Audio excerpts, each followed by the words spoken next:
대칭군을 알아가기 위한 전 단계로서 클라인 사원군이라고 하는 그러한 특별한 군에 대한 것을 알아보도록 하겠습니다.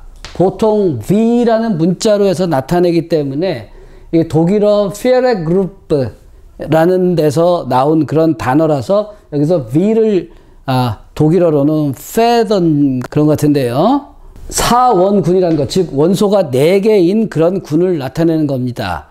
그거를 지금부터 소개할 것이고 그 연산 곱셈표를 작성을 할 것입니다. 그 군이 어떤 것인가를 설명드리겠는데, 이와 같이 어설프게 만든 정육면체가 있습니다. 이 정육면체를 변환을 시키는데 여기서 회전 변환을 시킬 거예요. 어떻게 회전 변환을 시키느냐면은 위아래의 축을 기준으로 해서 180도를 돌리는 이러한 변환. 그러면 2번 하면 어떻게 됩니까? 제자리로 돌아오죠. 그 다음에 또 다른 하나는 좌우의 방향의 축을 기준으로 해서 180도를 돌리는 겁니다.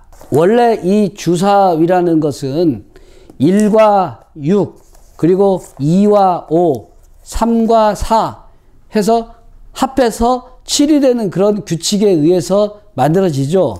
그 규칙을 따라서 만든 정육면체입니다. 그러니까 방금 말한 것처럼 이제 좌우축을 기준으로 해서 회전 변환을 시켜보면 180도입니다. 90도는 다르지 않아요. 그럴 경우에 여기에 6이 위로 올라오고 그리고 다른 글자들은 모두 다 뒤집혀 있게 되죠. 맞은편은 여기에 1이라는 것이 있겠고, 그리고 다시 180도를 돌리게 되면은 원래 상태로 돌아오는 것이 당연하죠. 그 다음에 이제 좌우 했으니까 이제 전후, 앞, 뒤로 해서 회전을 시켜볼 수가 있을 텐데, 그렇게 되면은 6이 위로 올라오는데 아까와는 달리 이것이 구자처럼 보이는 6이 됐죠. 그리고 다시 한번 180도를 돌리게 되면은 원래 상태로 돌아오게 되는 것이고, 이와 같은 3개의 회전 변환, 180도 회전 변환을 도입을 합니다. 그래서 각각을 알파, 베타, 감마라고 이름을 붙입니다. 그러고 나서 그 연산 결과가 어떻게 되는가를 알아보도록 하겠습니다. 그러기 위해서 이제 곱셈표를 작성을 합니다. 우선 항등원이 있겠고, 그리고 알파, 베타, 감마, 항등원이 있고 알파, 베타, 감마 이렇게 있습니다. 그러면은 아무것도 하지 않는 항등원과의 연산은 모두 다 하나만 한 것이 되니까 그대로 한쪽에 연산 결과만 쓰면 되겠죠. 그래서 이 칸들은 아주 쉽게 채워집니다. 그렇다면 이제 알파를 2번 했을 경우에 어떤 거였죠? 상하축을 기준으로 해서 180도 돌리고 나서 다시 또 180도로 돌리면은 제자리로 돌아오는 거. 즉 360도를 돌렸기 때문에 제자리로 돌아오는 것은 아무것도 하지 않은 것과 마찬가지이기 때문에 이 칸 역시도 수월하게 채워지죠. 이제 중요한 것은 알파 한 다음에 베타를 하는 경우를 살펴봐야 되겠습니다. 그러면 알파는 이 상하축을 기준으로 한다고 그랬었고, 그 다음이 베타니까 알파를 기준으로 해서 먼저 변환을 시킵니다.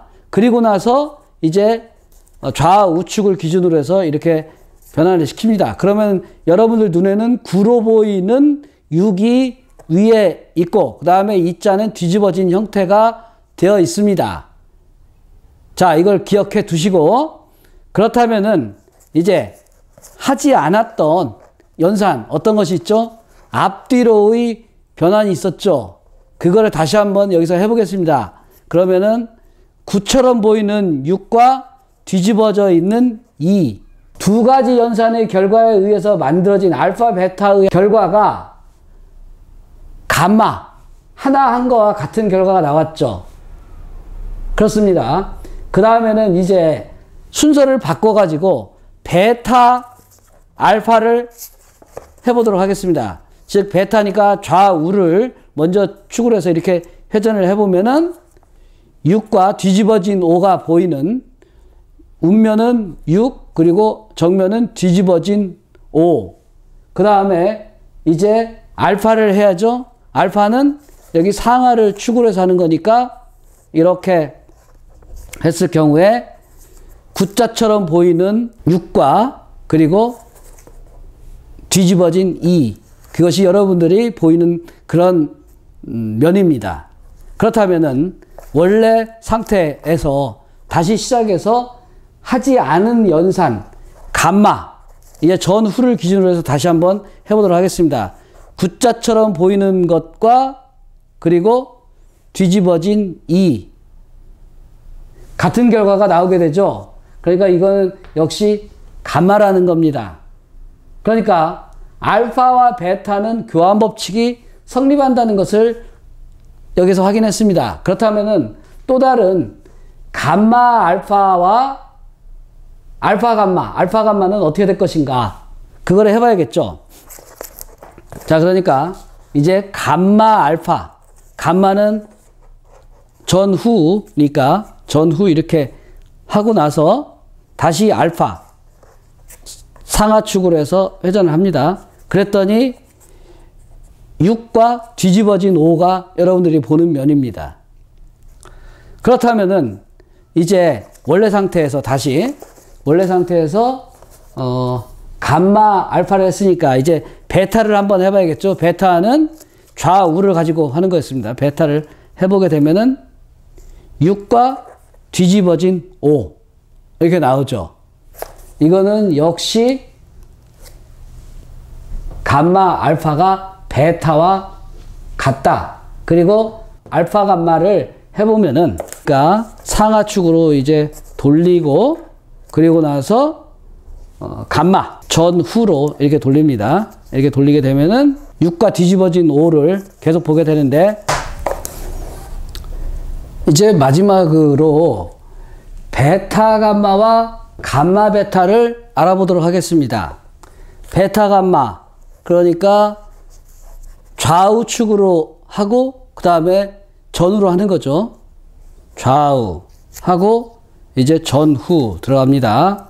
그랬더니 1과 5가 앞으로 나오게 됐죠. 1과 5가 여러분들이 보는 면입니다.